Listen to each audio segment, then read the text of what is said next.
Hello friends, welcome YouTube के इस नई वीडियो में आपका स्वागत है। आज हम लोग अपना पहला class financial and banking current affairs करेंगे। ठीक है, तो क्लास शुरू करते हैं।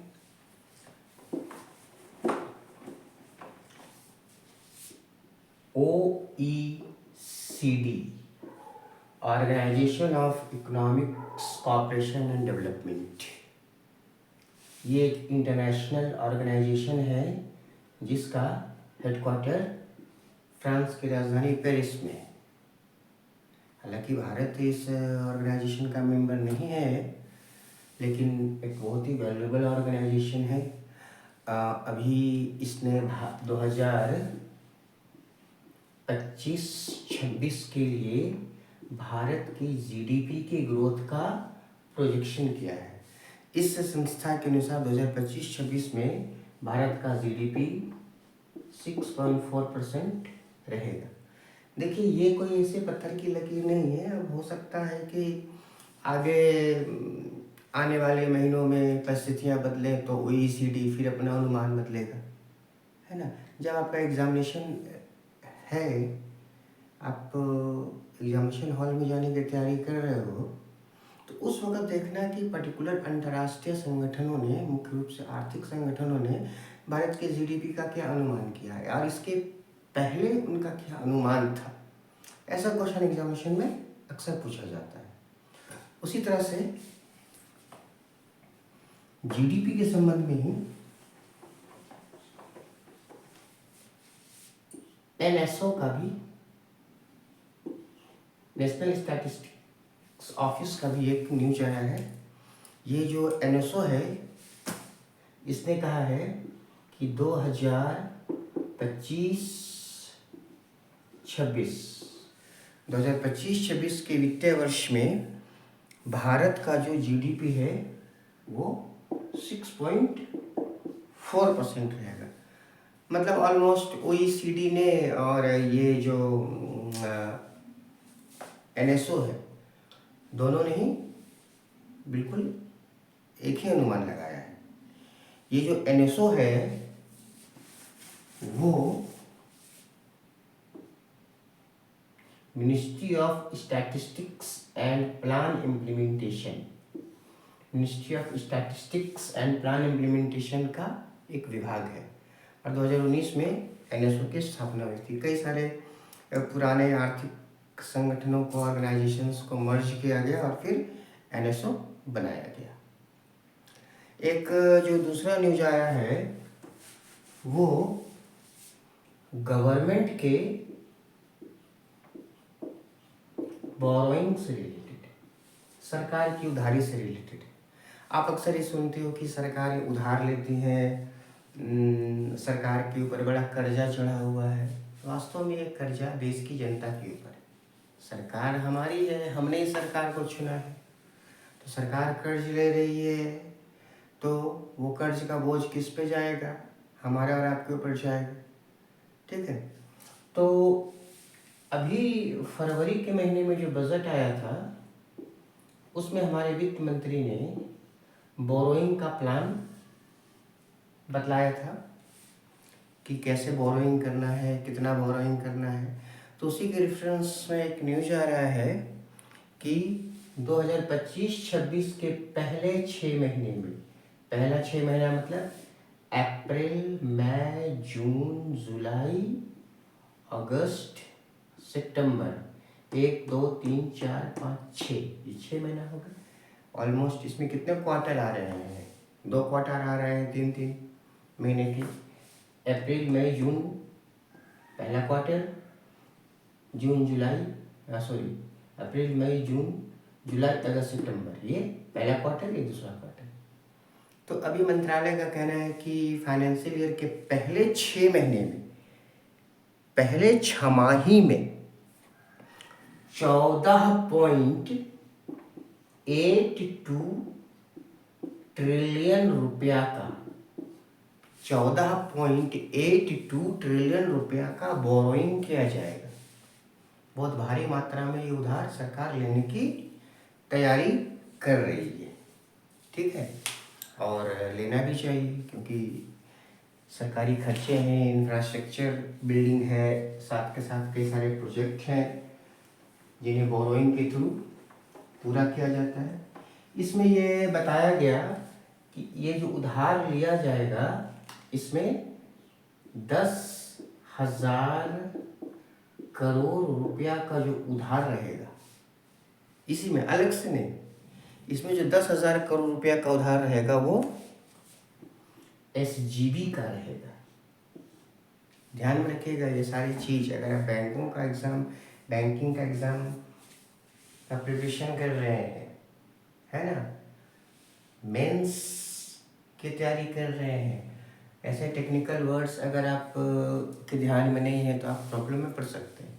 सॉवरेन ग्रीन बॉन्ड, सरकार ऐसे बॉन्ड लाएगी, ऐसे पेपर लाएगी जिनको बेचा जाएगा,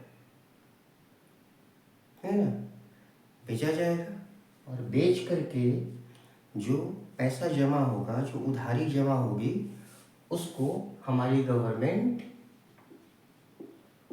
ग्रीन फील्ड इंफ्रास्ट्रक्चर में इन्वेस्ट करेगी। इन्वायरमेंट फ्रेंडली होता है ना, वातावरण को, जलवायु को नुकसान ना हो भी तो कम से कम नुकसान हो। तो ऐसे 10,000 करोड़ का जो उधारी है वो SGB के थ्रू लिया जाएगा। अगला न्यूज़ देखते हैं हम लोग।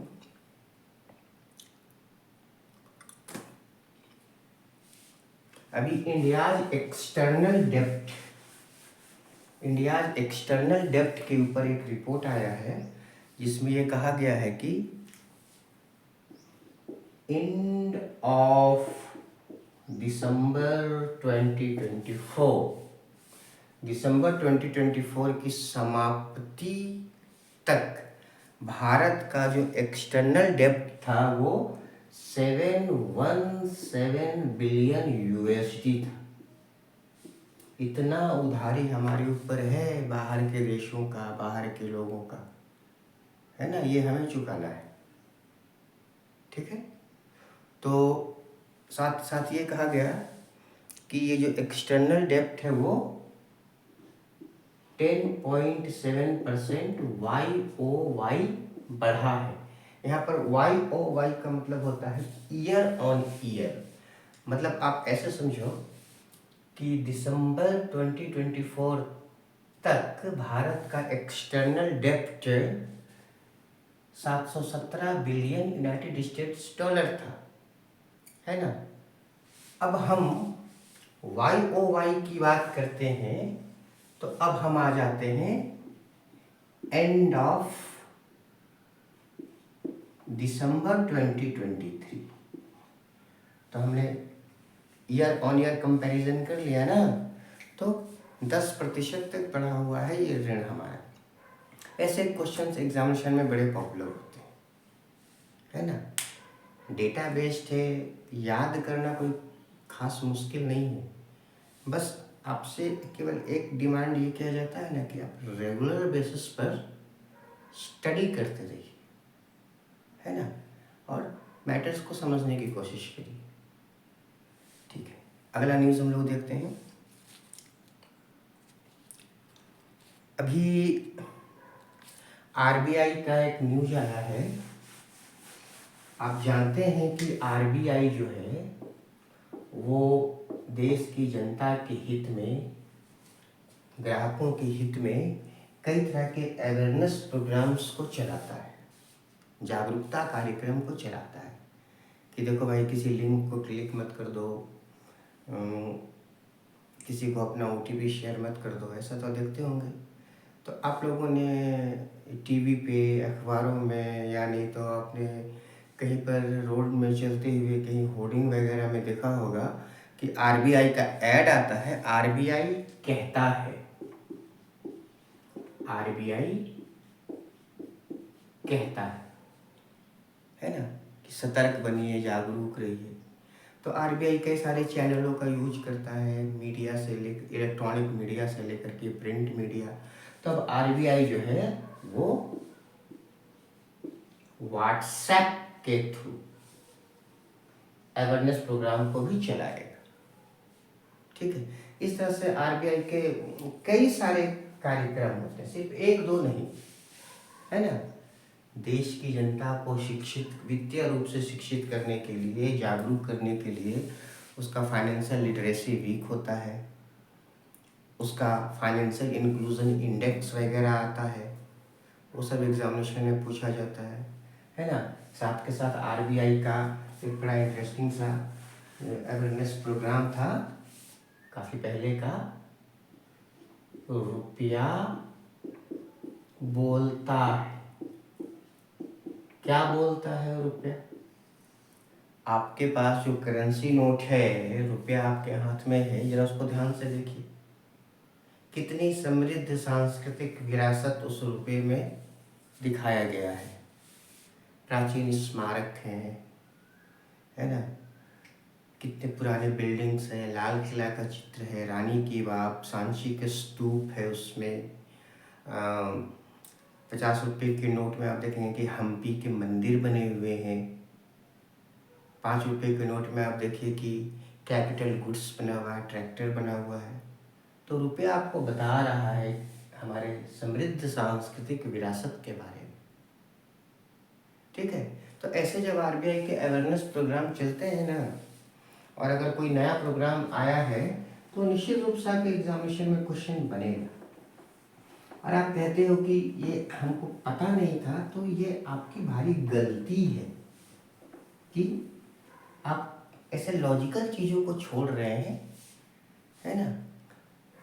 फाइनेंस के करंट अफेयर्स का मतलब होता है कि नियमित रूप से डेली जागरूक रह करके फाइनेंस, बैंकिंग, और फाइनेंस में तो बैंकिंग भी आ गया, इंश्योरेंस भी आ गया, शेयर बाजार भी आ गया, सबकी न्यूज़ को आप अच्छे से पढ़ें, समझें। और अगर नहीं समझ में आ रहा है तो आप जो रिलेटेड टीचर हैं, या फिर गूगल है, यूट्यूब में वीडियो है, कई सारे माध्यम है जिससे आप पता कर सकते हैं।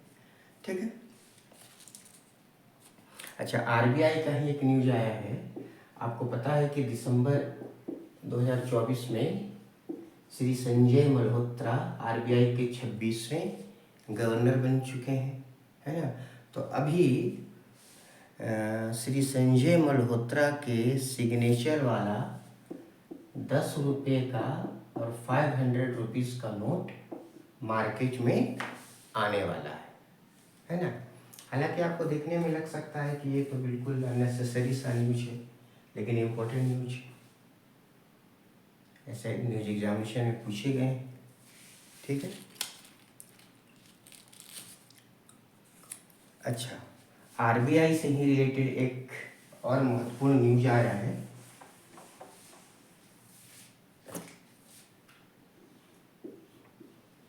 Overnight borrowing. आपको पता है कि बैंकों को फाइनेंशियल सपोर्ट देने के लिए आरबीआई उनको लेंड करता है, उनको उधार देता है। और सबसे प्रचलित जो तरीका है उधारी का, आप जानते होंगे, वो क्या है? रेपो रेट है। रेपो रेट माने क्या होता है? रीपरचेजिंग ऑप्शन रेट, पुनर्खरीद का मूल्य, है ना। और ये जो रेपो विंडो है वो आरबीआई ने 1992 में शुरू किया हुआ है, बहुत ही पुराना सिस्टम है ना। अब इसके साथ साथ आरबीआई का जो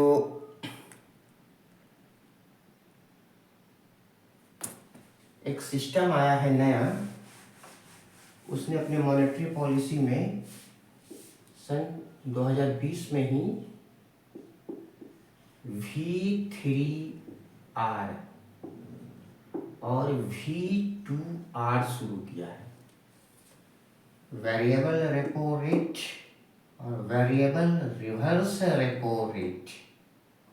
3 बार आर आ रहा है ना, तो 3 लिखा है, 2 बार आर आ रहा है तो 2 लिखा हुआ है। Variable repo rate, variable reverse repo rate.